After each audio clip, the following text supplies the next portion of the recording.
got another Nuisance beaver call from the mining company. So we're headed out there right now to see what we got, see what it looks like. See if we can fix the problem.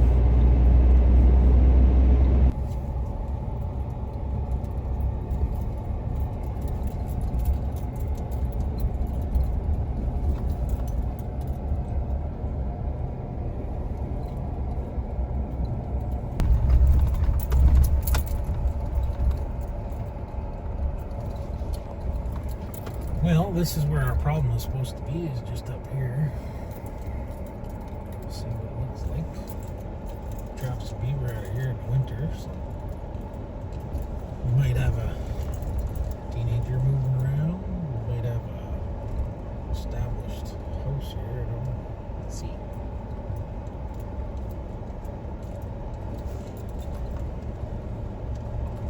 See what we got going on here.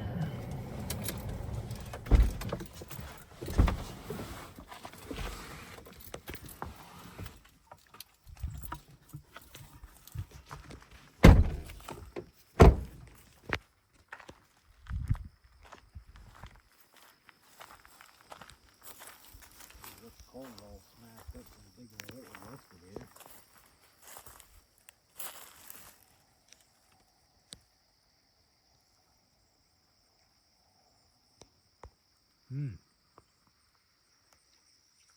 Look at that, he just like annihilated the culvert.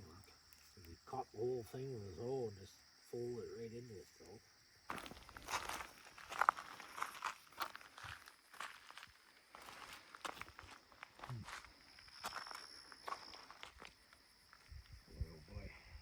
Interesting, but if we can get a trap in the ditch up there, they come down the ditch, right? Well, time to put our waders on. Okay, so we're gonna put a trap this end of the culvert, trap on that end of the culvert, and then I'm gonna try to find a spot up in the channel where I can put one right in the channel. We've already came with a machine here, unplugged the culvert, kind of crushed the end of the culvert here, but we'll see what we can get set up in here at the end of the culvert.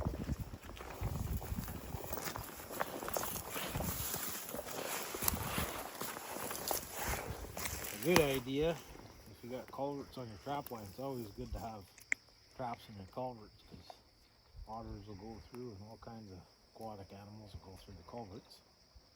So it's a good idea to bring a 22 with you, and you shoot a hole in the culvert. It gives you a place to wire your trap.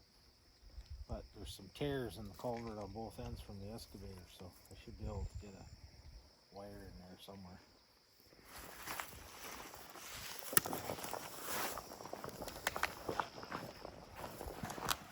This is soft.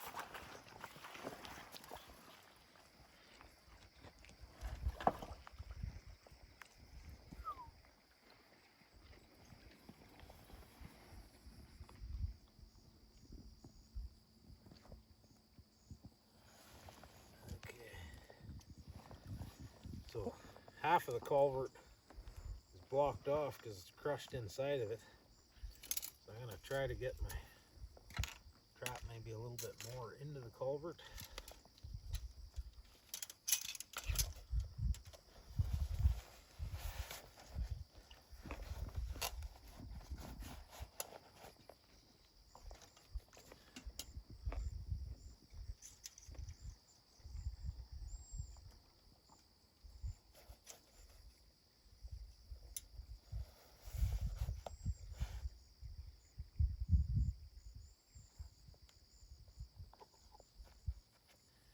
Traps are a little bit rusty right now because I'm seasoning them so I could dye them this year.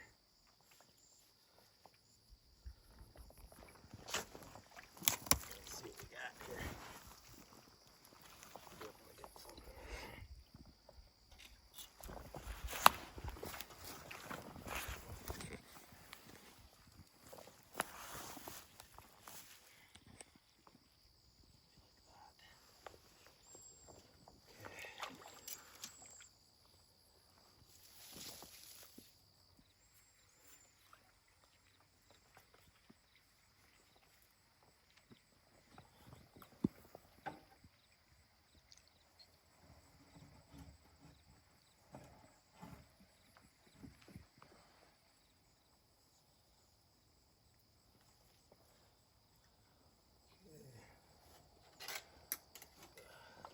here in the culvert here, see if I can get my trap wired to that.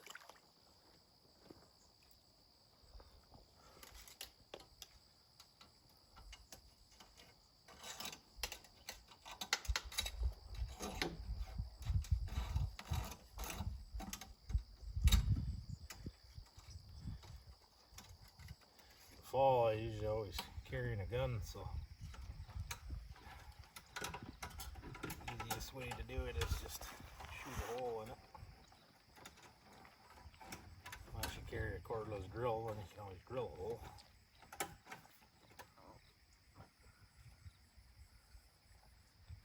Okay, some sticks here now.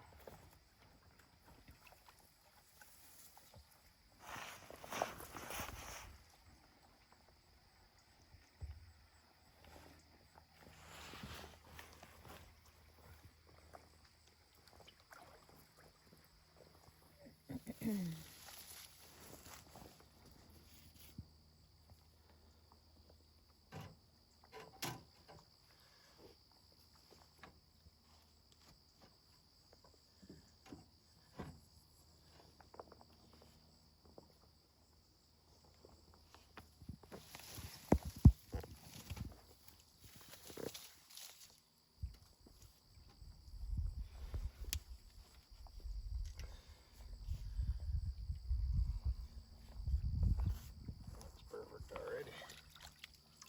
Take the safeties off.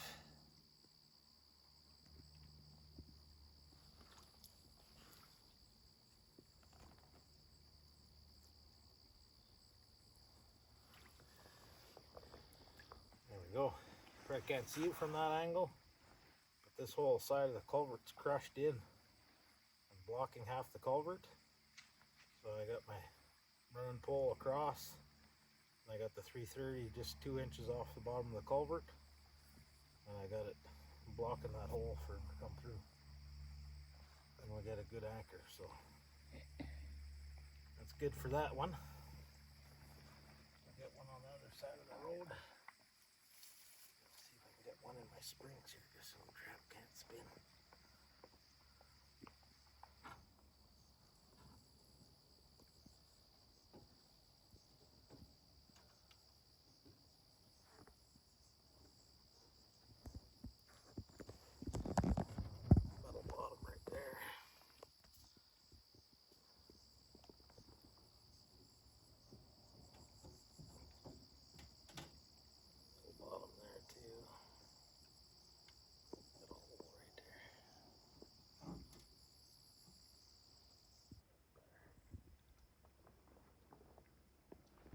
Alright, that's good for that one.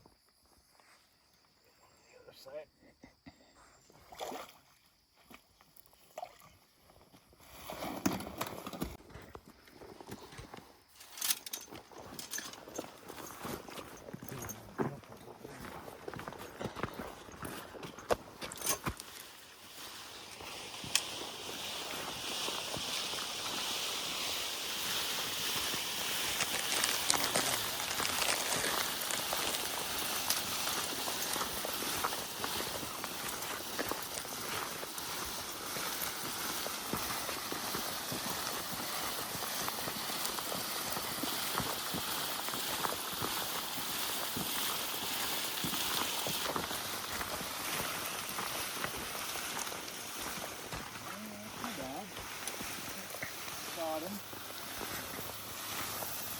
It's not bottomless yet.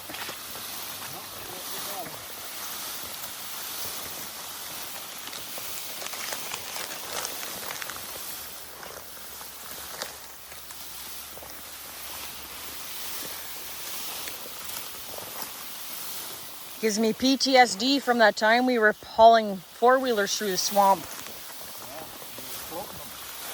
Floating them through the swamp to go trapping. When we were like 17, 18.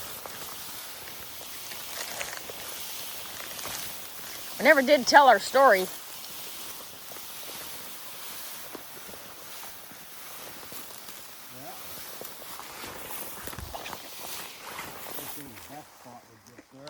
Yeah. That's too all the water to get there, so I'm gonna try right here.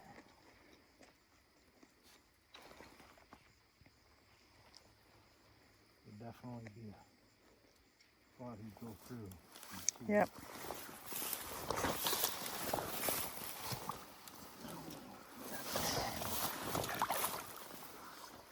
No beaver dam.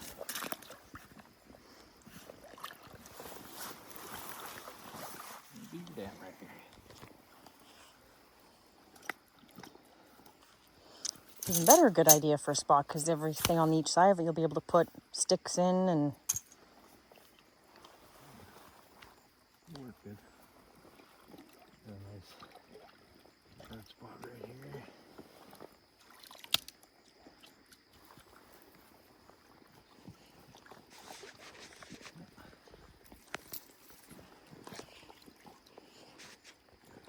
Alright, well, cut myself a couple of sticks here.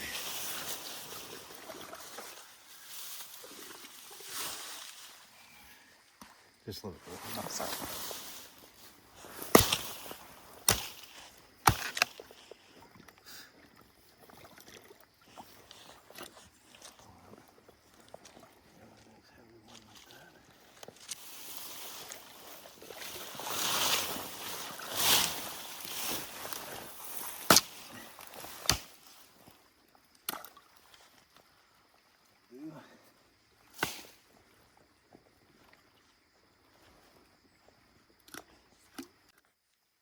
Well, while I'm setting this trap, you can tell the story of that time that we were floating four-wheelers through the swamp.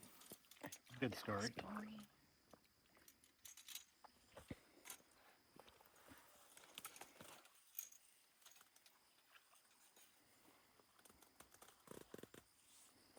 Was one of those, just a little farther.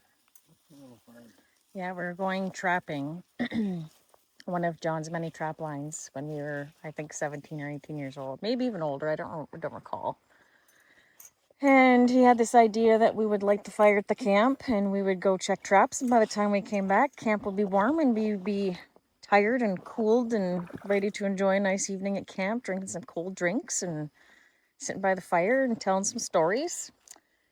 Well, that night never happened. We went to check traps and we got to what I think was supposed to be the trail, but it ended up being a floating loon swamp or muskeg. If you've ever encountered that, you know what I'm talking about. There's literally no bottom to it, so if you're walking through it, you have to be very careful because you just sink out of nowhere. So it was a winter trail was what it was. So then we had this idea that where we were planning to get out was just on the other side of it. So it was just as far to go back, I believe, as it was to continue forward. So we continued forward, about halfway through, floating the four-wheelers through this musky, swampy, cold, wet bog in the middle of nowhere. I'd had enough. I was having a breakdown. I was crying. I was staying there. I was not dressed for that type of weather. It wasn't supposed to be this big of an adventure. So John had to come and get me and pick me up and carry me through the swamp. And he did, and he brought me back to the four-wheelers, and he got me to safety. And I ended up going and doing what I was supposed to do that evening. I had previous plans, and he ended up having to go back into the bush because we ran out of gas. So we left the bikes there and walked out to a bush cut road. And we hitchhiked on a road that literally no traffic travels on. Luckily, somebody was coming down. Luckily, someone was coming down. It wasn't just us. There was a third party in this too. We had a friend with us, so poor him. If he's watching, he probably remembers the story. We got a ride back to town, back to John's place. I went to my next engagement, and he had to go back in the bush with a couple jerry cans of gas and a flashlight to find his four-wheelers to get them home. So he was not in a happy place that evening, but we made her. We made her. We're still here. But, yeah, that was we were pushing it too much. That left us with the story. To, literally a swamp, and we had little two-wheel drive four-wheelers. So if you get off of them, they float. So that's what we did. We got off them. We were floating them and pulling them across. And when I looked back, she was standing on a lump in the swamp crying. Yep, I I had guess enough. that was your warning of what life was going to be like with me, eh? Always an adventure, dear. Well, we must have done something right because we're still here and it's been 26 years. Yeah. All from if you can hit bullseye, I'll marry ya. Yeah, that's true. That's another story. For another day. But you're just about done setting the trap. And the sun is setting. No better place to be on a day like today.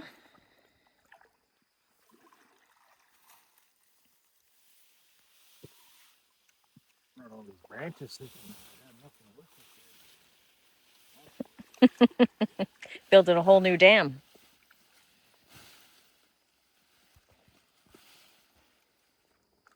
with. Alright, so we got 3 traps in.